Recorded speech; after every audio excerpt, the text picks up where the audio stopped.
अगली खबर हिमाचल प्रदेश की राजनीति से है। कंगना रनौत जो कि मंडी से अभी सांसद बनी है और उन्होंने जो हिमाचल के ही एक बड़े नेता हैं उनको हरा कर सांसदी का चुनाव जीता है। सरकार में वो फिलहाल कैबिनेट मंत्री हैं विक्रमादित्य सिंह, उनको उन्होंने हराया है। और जो पूर्व मुख्यमंत्री हैं उनके वो बेटे थे, लेकिन कंगना रनौत से वो हार गए और दोनों के बीच टफ फाइट रही। 74,000 का जो मार्जिन रहा उससे कंगना रनौत बाजी मार गई। लेकिन अब एक बड़ी दिक्कत कंगना रनौत के सामने आ गई है। एक व्यक्ति जो चुनाव लड़ना चाह रहा था लेकिन उसका जो नामांकन है वो खारिज कर दिया गया। अब उस व्यक्ति ने, जो किन्नौर के निवासी हैं, उन्होंने एक याचिका दायर करी थी।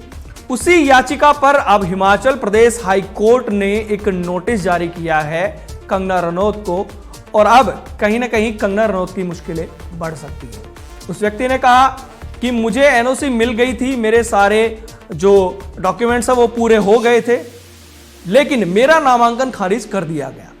उन्होंने अपने सारे पत्र, जो सारी बातें हैं, वो अभी कोर्ट में रखी हैं और कोर्ट ने अब जवाब मांगा है इसको लेकर। उन्होंने कहा कि जो याचिका करता है कि अगर मेरा नामांकन खारिज नहीं होता तो मैं जीत सकता था।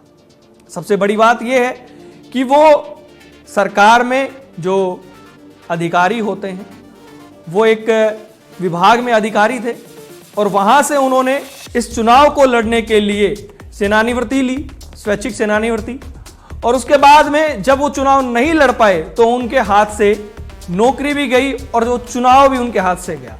अब इसको लेकर जो उनकी याचिका है उस पर ये जो नोटिस जारी हुआ है, इसको लेकर कंगना रनौत क्या जवाब देती हैं और इसमें कई सारी जो दलील हैं उसको लेकर उन्होंने कहा कि गलत तरीके से उनका नामांकन पत्र जो है वो खारिज किया गया है।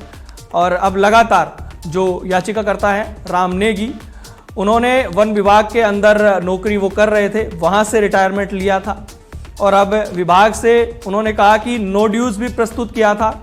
हालांकि बिजली, पानी और टेलीफोन विभागों से बकाया नहीं प्रमाण पत्र प्रस्तुत करने के लिए 1 दिन का समय दिया गया और जब उन्होंने उन्हें प्रस्तुत किया तो भी निर्वाचन अधिकारी ने उन्हें स्वीकार नहीं किया। ये उनकी दलील है और नामांकन पत्र रद्द कर दिया।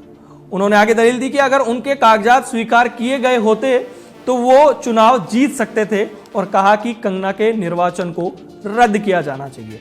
तो अब जो उनकी ये दलीलें हैं जिसमें वो कह रहे हैं कि अगर उनका नामांकन पत्र खारिज नहीं होता तो वो चुनाव जीत जाते। अब इस बात में कहां तक दम है, लेकिन सबसे बड़ी बात यही है कि अगर कहीं चूक हुई है और अगर हाईकोर्ट ने नोटिस जारी किया है, अब इसमें आगे जो जांच होती है उसमें क्या निकल कर आता है, लेकिन कहीं ना कहीं कंगना के लिए थोड़ी टेंशन की बात जरूर है।